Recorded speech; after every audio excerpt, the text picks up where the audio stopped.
Hello, 1 2 1 2 testing, test microphone 1 2. All right, so that's good. And so you're welcome to this. I seem kind of too close.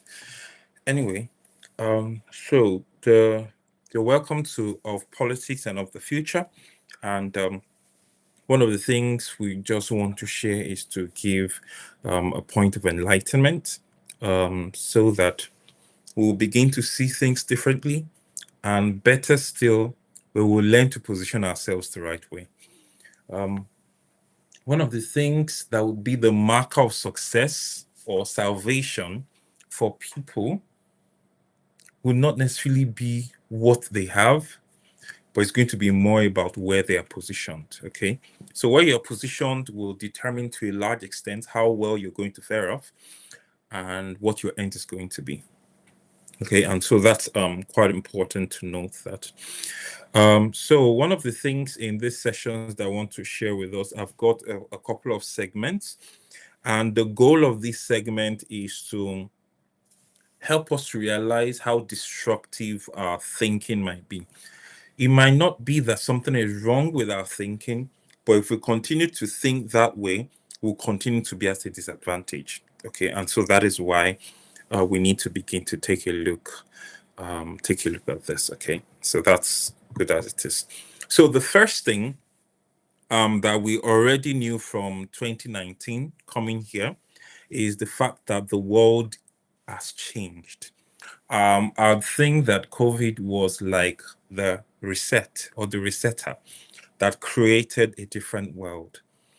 So there was a shift in culture, there was a shift in economy, there was a shift in religion, there's a shift in finance and economy, and there was a shift in politics as well.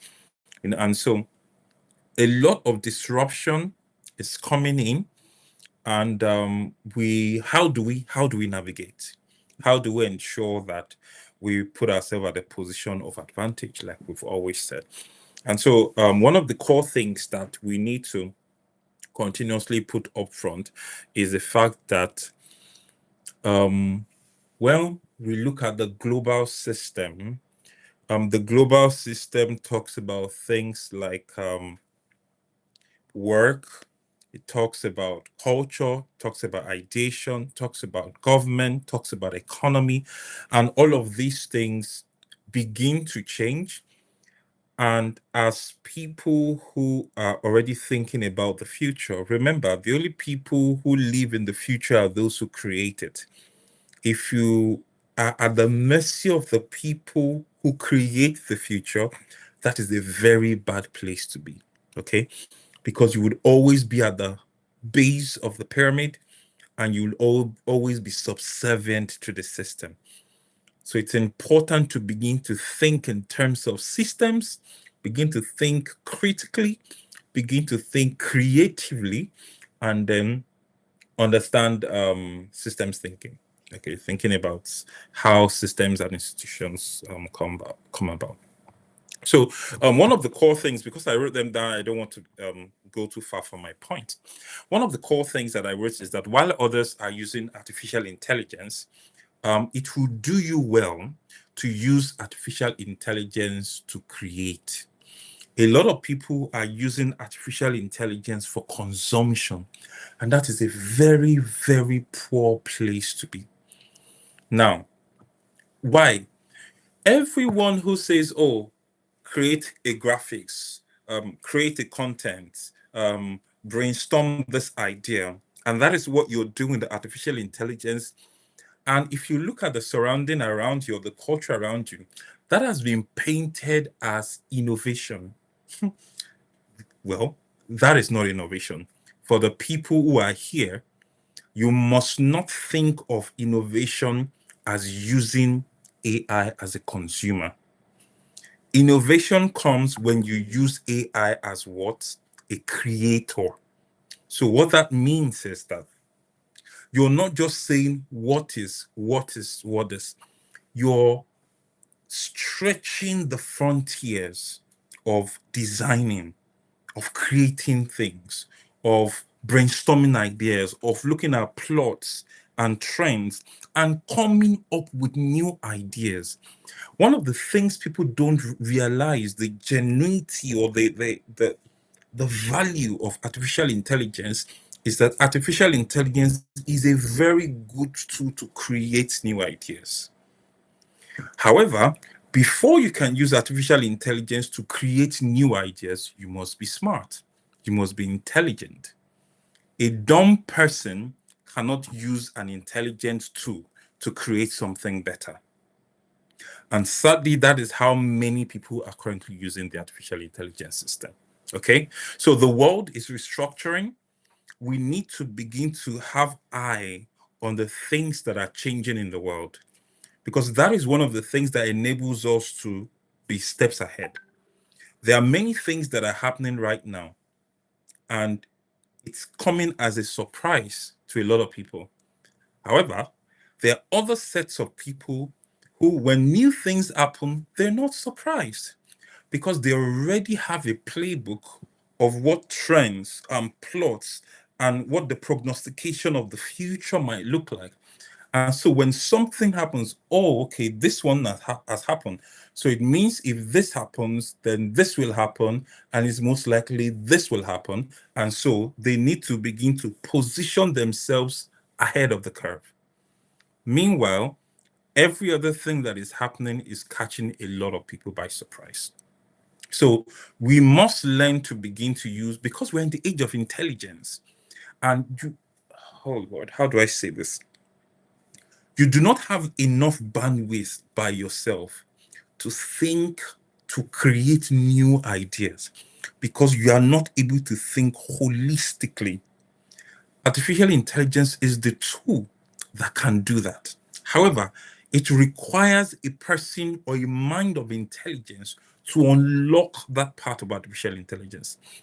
And sadly, that part of artificial intelligence is not necessarily mainstream, as it were. Okay, so that's the first thing you need to understand. Educational system is changing, political system is changing. Every part of the world that we're used to, that we know, has changed. And so, how do we prepare ourselves for the future? Why is this a good question?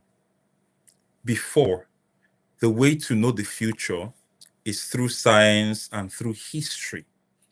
But now it is even difficult for us to tell the future by going into history, because there are new things there are things that have happened in the last 5 years that dwarfs what has happened in the last 300 years or 400 years.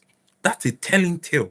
That's a sign that you can no longer trust history to help you to create the future. There are, however, systems that you must engage if anyone wants to create the future. Okay, so that's the first point that we need to understand. Things are changing, things have changed, and so we also need to change our approach towards how we engage things and how we engage the world. The second thing I also wanted to touch on is, that at the beginning, the doomtellers said that AI is going to take our jobs. And you need to understand that this is history. Every time there is a breakthrough technology, there are people who have stood on the old system and built edifices on the old system. They would always want to take that position. It happened with Henry Ford and the automotive industry, when people were using horses as the major means of transportation. And then the guy came with the automobile. They're like, "Oh no, that's not going to happen. This cannot go fly. This is wrong. This is this and all of that." It's the same thing happening with artificial intelligence. AI is going to take your jobs and all of these things. But this is what AI is going to do. AI is going to give us another point of consciousness. What that means is that we will become aware of certain problems that we did not know. And we will need the aid of artificial intelligence to help us to create solutions to these problems. Let me give you an example. Imagine in the analog days, a problem is There's something coming towards me, and then I need to create something to stop that thing that is coming towards me. Think of that as an analog problem. A digital problem is there's something coming towards me from the left, there's something coming towards me from the right. What is that singular thing I must create that would quench these two things coming?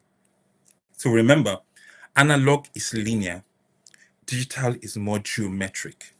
Now, when it comes to the age of artificial intelligence, we will become aware.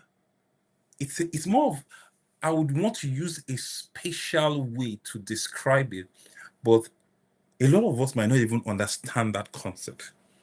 But let me give her an example. Imagine you have, before it was difficult, analog ways, just one linear. Digital is on two sides, so you must work with time, you must learn to concentrate, work and create one thing to solve both problems. Now, in this age, the kind of problems the world would face will be multi-layered. And so you cannot even use digital thinking to decipher the cause of the problem. That's where artificial intelligence comes. Artificial intelligence enables us with consciousness and awareness. It allows us to become aware of certain things because we are not able to multitask and think about all of these things at the same time. But we will need that level of dexterity to solve the problems in which the world is going to be engaged with. Okay, so that's something to understand. So what that means is that human beings do not stand a chance with the kind of problems that the world will begin to see. And so we need the aid of artificial intelligence to give us like an extra brain, extra processor, extra storage that allows us to think deeply and to think through problem analysis in order to solve them. I think I'm speaking too much jargon at this time. Apologies for that sense of passion. Now, one of the things that I mentioned is artificial intelligence is shifting from a support mechanism to a competitive mechanism. Why? Because humans now trust artificial intelligence. I don't need to tell you that. A lot of people ask questions, personal questions, spiritual questions, almost any kind of question that pops into their mind. The first thing they do is, let me ask GPT. And that is a level of trust. And so with trust comes control. Whatever you trust, you give control to. Okay. And so in a way, it is not necessarily that artificial intelligence is competing against us. We relinquished control to artificial intelligence. We gave up our privacy. We gave up our information. We uploaded our faces. We uploaded our documents. We sent text and then fed it into this system to understand us a lot well. And so it now has so much information about us that is able to do things better than us. And so in order to survive, you must learn to work with artificial intelligence, but not as a consumer, but as a creator. Now, I'm going to say a lot of things, and then I'm going to put it all together at the end. So please stick with me. The second thing, or the third thing now, is the power. Because we're talking about the future, and we're talking about politics, power has moved from the traditional way. And I've said this for years. The shakings in geopolitics that we're seeing now is not a causation, is an effect. Because there has been something that has disrupted the power dynamics, every shaking is to find the new base. And so what is happening here right now in the world is actually bound to happen because of what costs all of these things. So the war in Iran, the issues with the US, the currencies, China, Russia, Israel, Taiwan, all of these things, because of a lot of volatility that have existed, there's now been something that ignites all of these things. And what you are seeing is these countries trying to understand what is currently happening and trying to adjust. Okay, I need you to see it this way so that you don't see the world like a pauper or like a consumer or like a slave. You actually see the world like a prince. So you understand the trends of events and why these events are happening and what should happen during and after these events and the position that you should take as a person. Okay, so power is moving beyond traditional politics. For example, pre-COVID, pro-COVID area season, when the last US election happened, you know that Meta or Facebook was brought to answer certain questions, that their algorithm is already conditioning people to have certain political views. That allows you to understand that politics is no longer traditional. Politics has become programmable.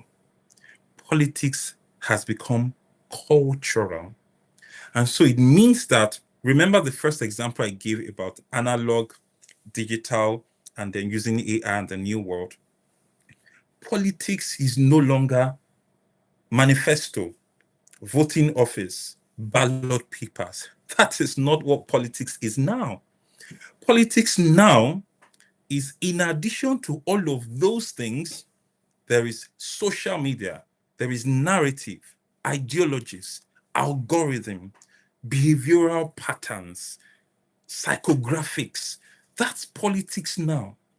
And so, in order for you to understand how to engage politics in this age, you must understand those things.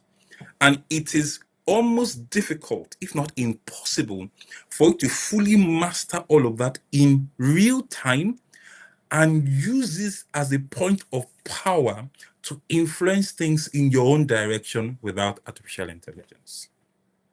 So you see where we're going, how artificial intelligence or this new technology is paving the way for us to engage the world in a completely different way.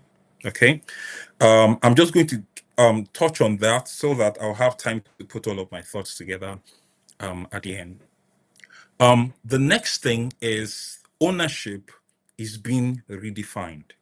I'm not going to talk much about ownership in this sense, but one of the things I would mention, the wealthy people are the people who own a lot more. Okay. So when you own systems, when you own companies, when you buy land, okay, when you have leverage of people, that's ownership. All right. Now, politics and ownership in its way, it's been redefined. Isn't I'm going to use just one word to do that. And that one word is tokenization. For people who have known me for the past 2 years, they would know that that is almost like a gospel I preach, tokenization. And the beautiful thing about tokenization is that even right now, we have not fully mastered the scope of tokenization.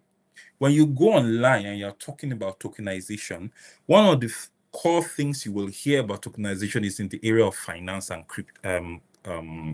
blockchain. But that is just the financial arm of tokenization. There is the political arm of tokenization. There is the spiritual arm of tokenization. Tokenization is digital ownership.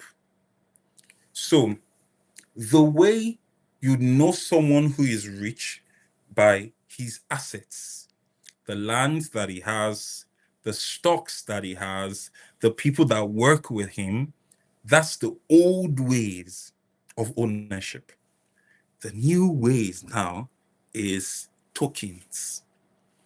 And so what you need to begin to think about now is, number one, do I understand what tokenization is? Two, what is the architectural system of tokenization? Three, how can I bring tokenization as a technology into my asset base, into my portfolio, into my ownership? Because the traditional world, there is nothing good that the future has for traditional world.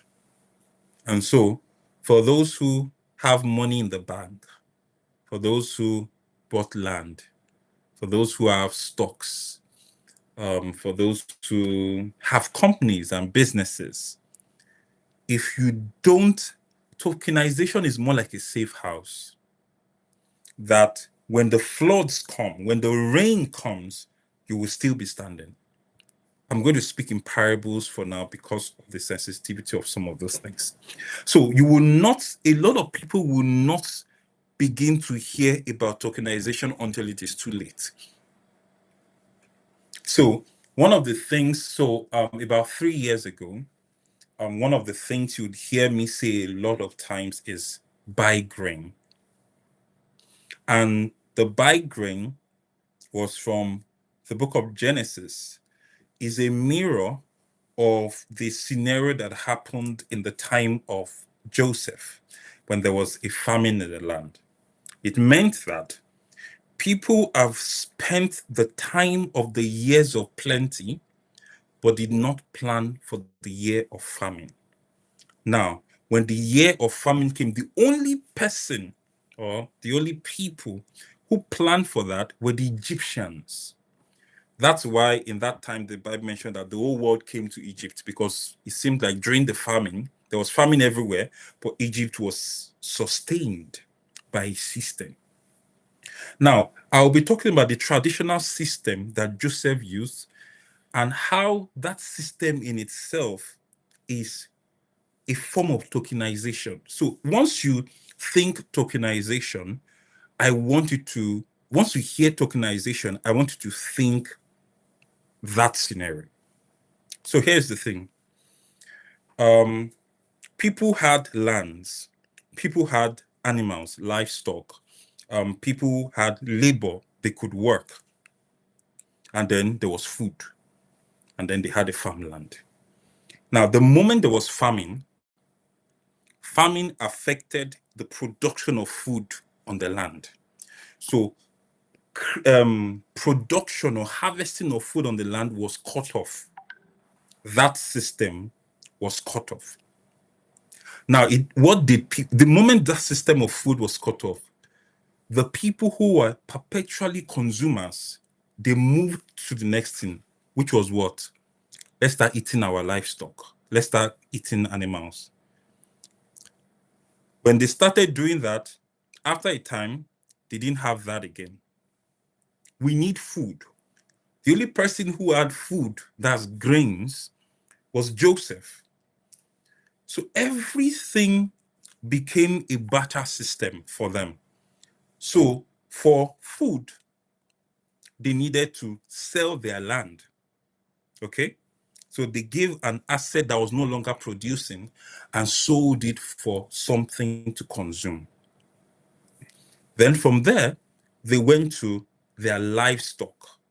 I need you to understand that livestock means it's a form of investment, but livestock is biological stock.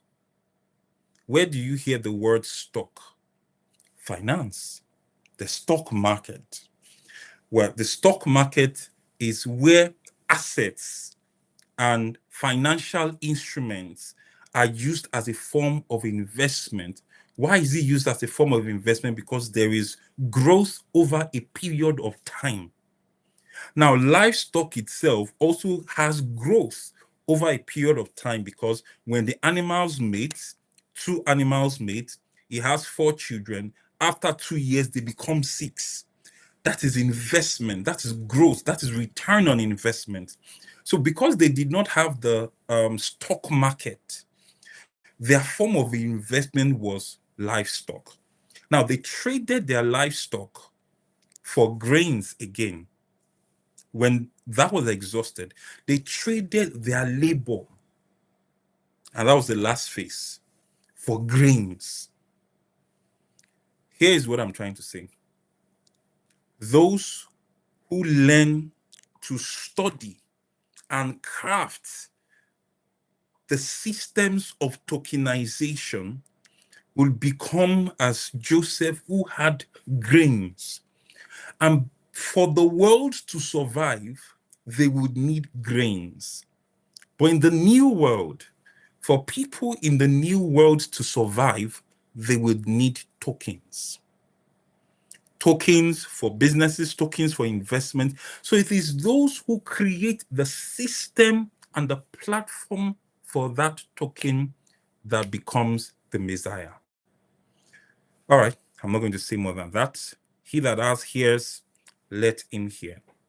Now, the fifth thing is commerce is becoming borderless and autonomous. One of the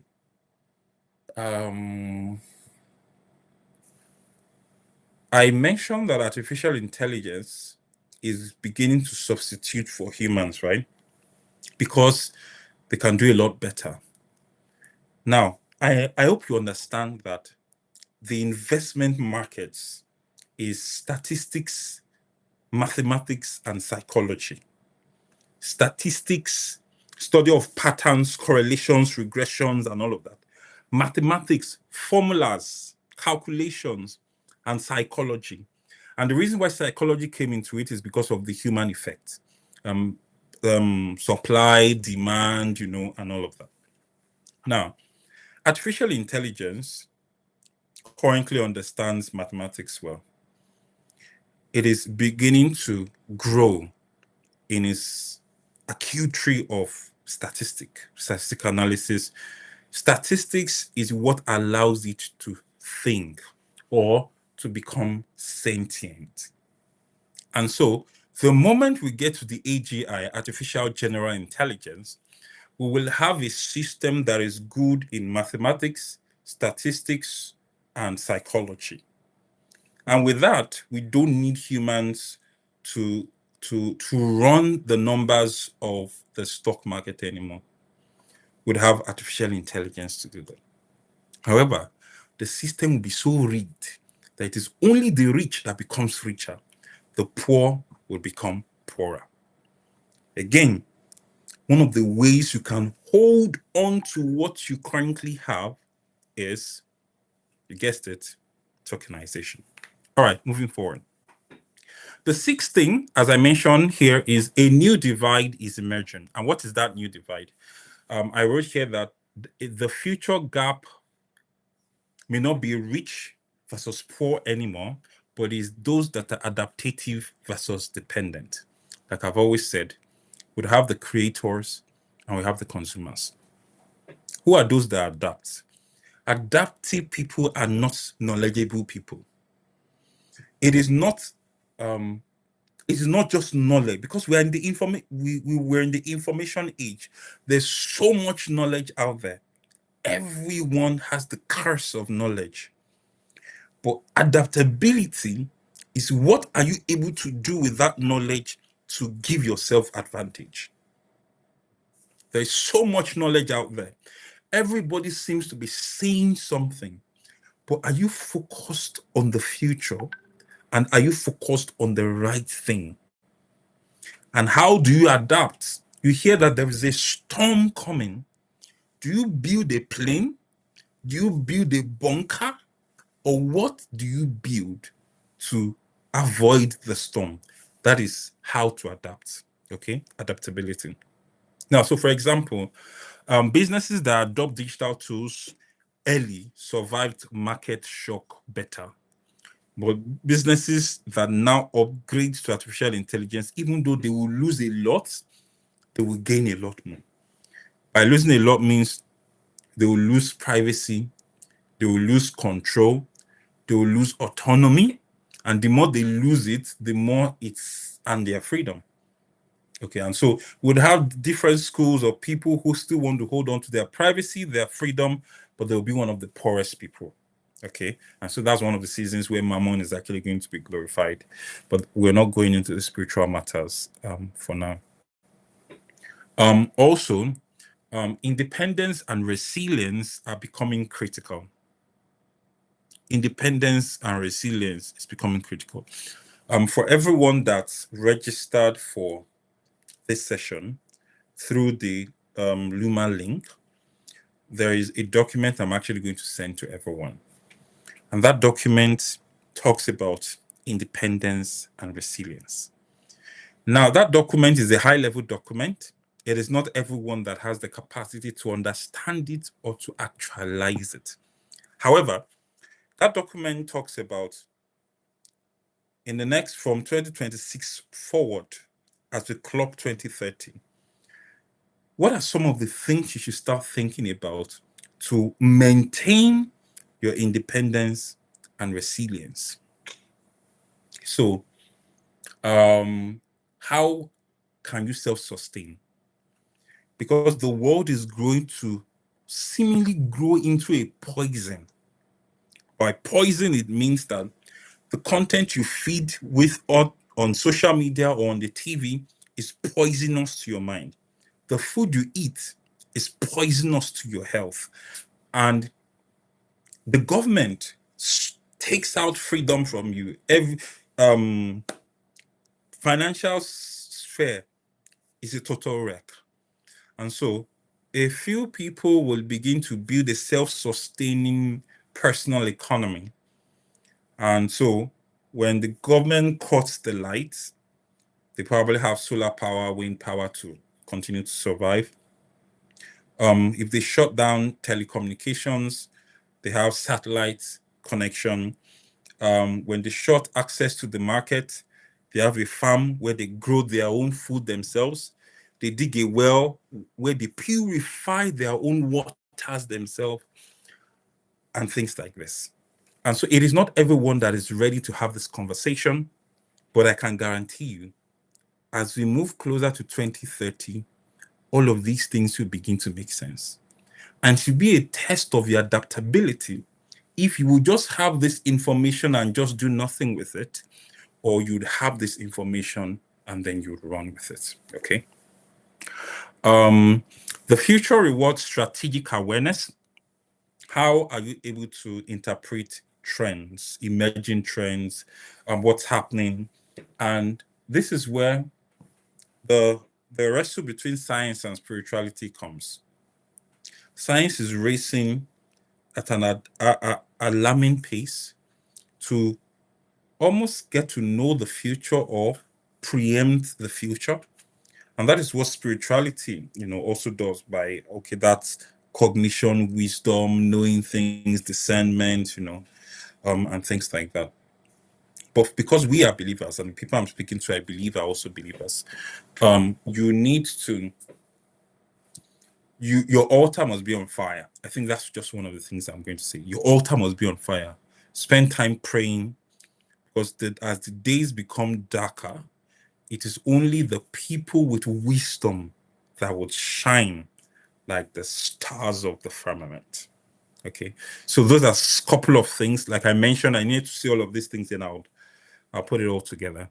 And the 10th thing is, this is ultimately about survival and advantage in an intelligent economy. We're in an intelligent economy, and I need you to understand that.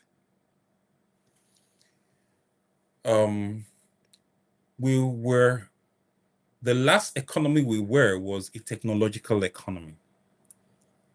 Before that was a mechanical economy. Before that was an agricultural economy. So from agricultural economy to mechanical economy to technological economy, now to an intelligent economy.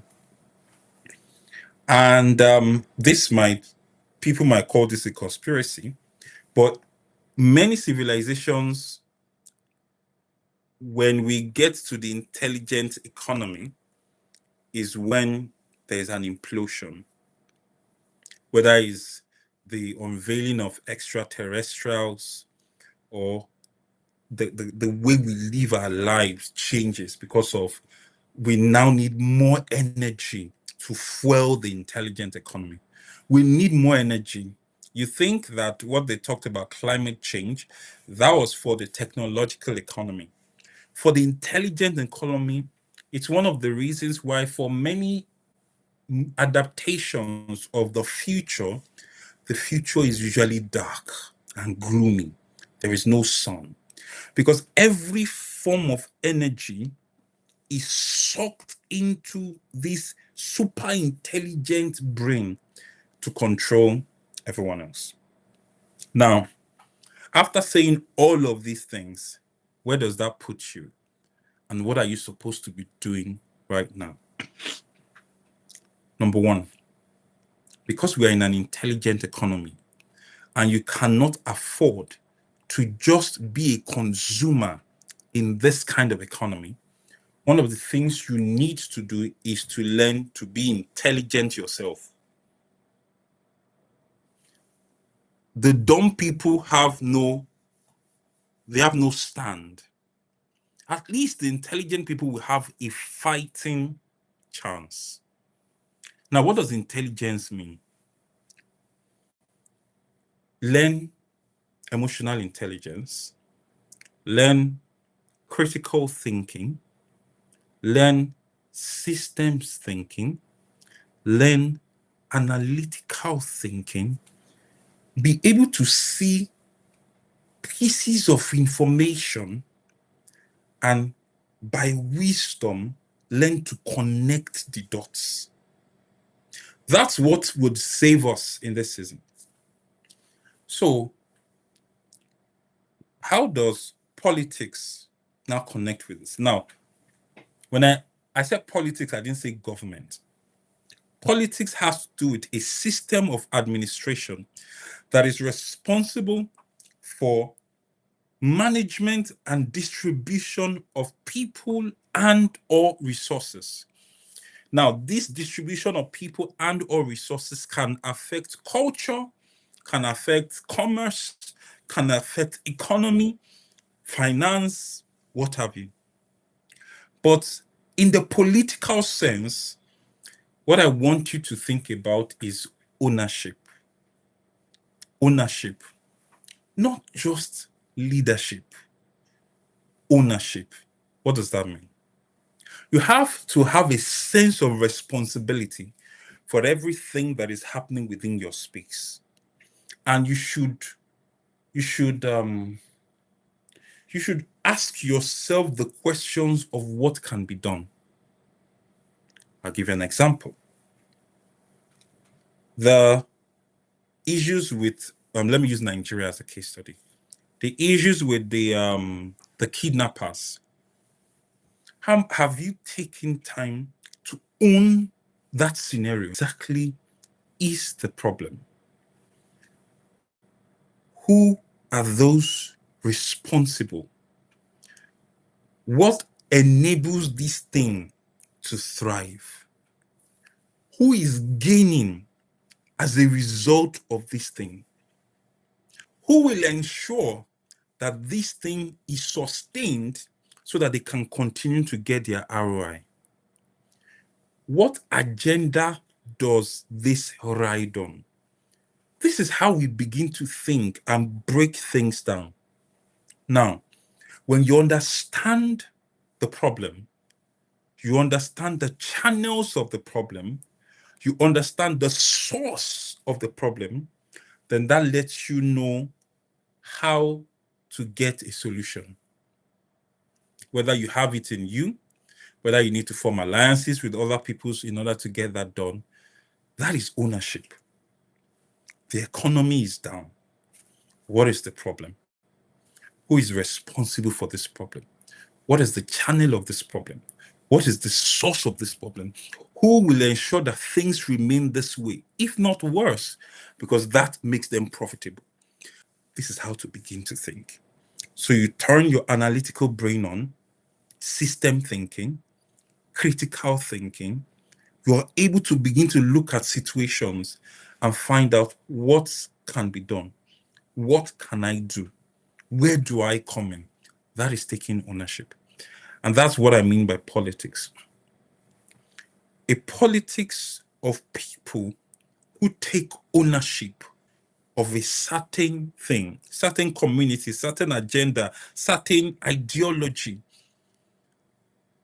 That's what makes us princes. What is a prince? A prince is an official that has authority even though he doesn't have a polity.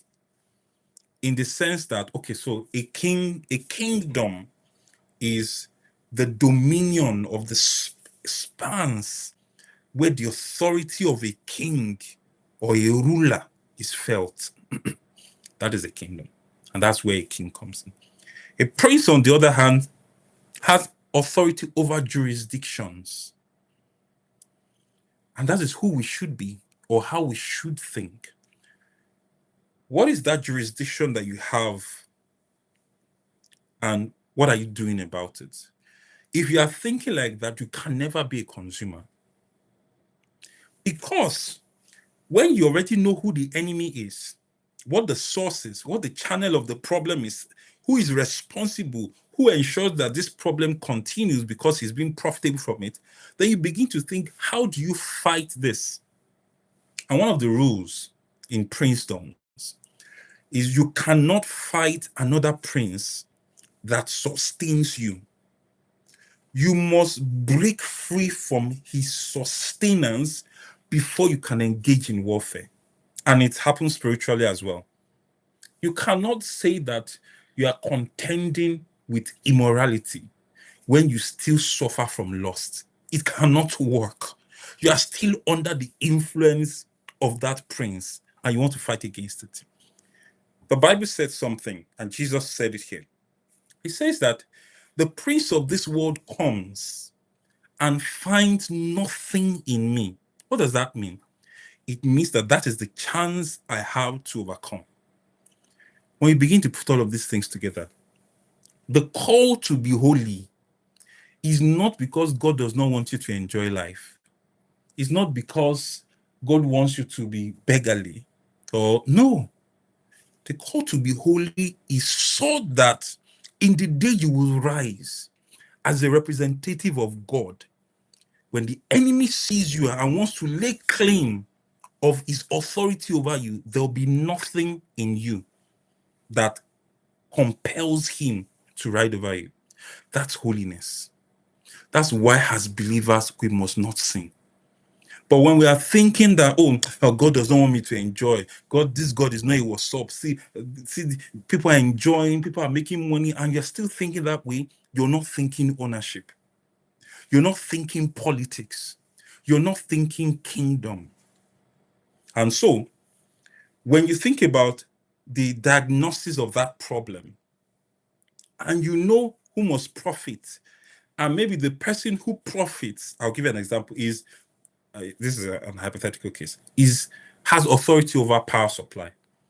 You know that when you contend with that person, the first way he shows his power over you is to cut off power supply to your zone. And so you cannot contend against an enemy if you still bow to his system, if his system sustains you. And so in order to fight that, this is one of the reasons, and it's one of the reasons why some people who do this, especially if they are called to do this, is a very strategic move. Many people who got used for a nation or for a people were not influenced by that nation. So, for example, for Moses was not a bona fide Israelite when he was sent to deliver the Israelites. Daniel was not in Israel when he did what he did. He interceded for Israel. Esther was not in Israel when he saved the lives of people and prevented the Jews from being killed. And so in a way, that is a strategic move where You want to contend. So if you want to contend with Nigeria, you cannot contend with Nigeria while you are living in Nigeria. You will lose, no matter how hard you pray. There must be certain influences that come from yonder, either investments, either leverages, either allies. You might still be in Nigeria, but you must have connections that when Nigeria begins to fight you, you will still be standing. So, for those who believe that they have a call to politics or they have some form of grace for government, you must understand what I just said, and I pray that the Holy Spirit will explain it more to you. But now that we're talking about the future, you must take ownership. What that means is that you cannot expect the government to work in your favor. You cannot wait for people to build what will sustain you. You must play an active part in your salvation. What does that mean? I've been saying this for the last 5 years. There is no greater salvation for us than a personal economy. I want you to look at every system that God has used for salvation. They were in the minority. When the flood came, God did not tell everybody. He spoke to Noah. Noah evangelized to people. People did not accept. God uses seed, little people, small group of people to work together. When Jesus called disciples, there were just 12. He didn't call the whole people. There is strength in focus. And so, here's what it is. When you want to build a personal economy, the way I've taught you to analyze the problem, now you have to re-engineer the solution. So what does that mean? What is the solution to this problem? What is the resource that will guarantee the implementation and the strategy of this? Who are the resource persons that give security or leverage or resource that enables you to complete it? Who are the people you need to contend with, and what do you need that gives you a standing chance of victory? And then all other things can come. So, for example, one person who wants to fight against a people at a community level, you probably need, in your personal economy, you need a banker. That person gives you access to the banking system. And that banker is not a low-level person. It's people with authority, okay? You need a politician, someone with authority whose heart is in the right place. You need a police person or army or navy, someone in the force that when you need militant support or military support, that can get it done. You need someone in the spirituals, either a pastor, someone that has spiritual leverage, a priest. That's what I would call it, a priest. Someone that when there are issues to be contended with spiritually, the person can get jobs done. You also need, who else have I not mentioned? A lawyer, someone who understands the law of the land and the loopholes, and all of that. That's politics. What I just shared with you now is a personal economy, but it's also politics because it will influence the distribution of people, materials, and resources. Okay, I've said too many things. But this is what I want to tell you in conclusion. If you continue to live life this way, you will stand no chance. The things that will contend with the earth are far greater than we have ever seen. So I want you to think about all the evils that has happened in the world. What is coming is worse. But there's also good news. The leverage we have now is much, much better than we have had in time past. The only thing is if we have access to that and we can touch the authority to do that. And that's why I said wisdom, prayers, like get your things right, know your God.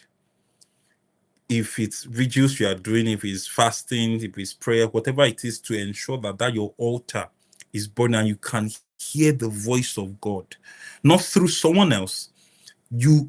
What can you do if there's something before you and you need to hear the voice of God before the end of the day? You have to grow in stature, you have to grow in fellowship and all of those things. So it's a lot of things. And one of the beautiful things about these kind of sessions is with time, we'll begin to break it down. It seems a lot convoluted now because this is just like the beginning and all. But there are good news in the future and there are bad news in the future, depending on the DNA that you have. If you are a constant consumer, you are rushing towards the bad news. If you are a creator, if you're a designer, if you have that sense of ownership, then you stand a chance. It's not automatic, don't get me wrong, but you stand a chance to even get things right. Okay. The approach towards these sessions are usually a one-way thing, even though I don't like that. However, things will start this way. With time, there would be an opportunity where people can gather in a room and then we can really have a whole lot more discussions and come up with something and do something, okay? But whatever I've said, I don't think you've heard it. It will be important to rewatch this if you can. And also, the promise I made is at the end of the session, I'll be sharing a document with everyone who registered. That document might not prove to be useful to you now, but as events in the world begin to unfold, you begin to see it's important. But I hope that it should not be too late for you at that time. Okay. So what you can do is when you see that document, look at the things that you currently have within that document and look at the things you should have before the end of the year, and then start building plans of how to get the other things as the year goes by. All right. Okay, so that's where I'm going to stop. I really don't want my sessions to be more than an hour. When there's an overload of content, people just begin to zone out. Okay. Yeah, so that's what I'll be stopping with. I want to thank everyone who is here, even though I can't see you, but I can see the live note of the people that are here, and I'm sure that others might still watch much later. But here's the thing. In all of these sessions, there's a part the Holy Spirit plays in giving you wisdom and understanding.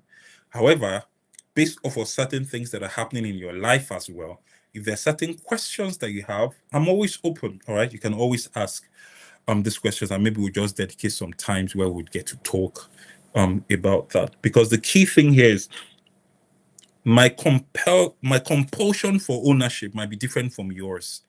You need to know yours and how can we work together for the cause of the kingdom. You get what I'm saying? All right. So to the next time I hear from you, and to the next time you hear from me, may you continue to walk in the faith of the Lord, and God bless you, and do have a great weekend. Ciao.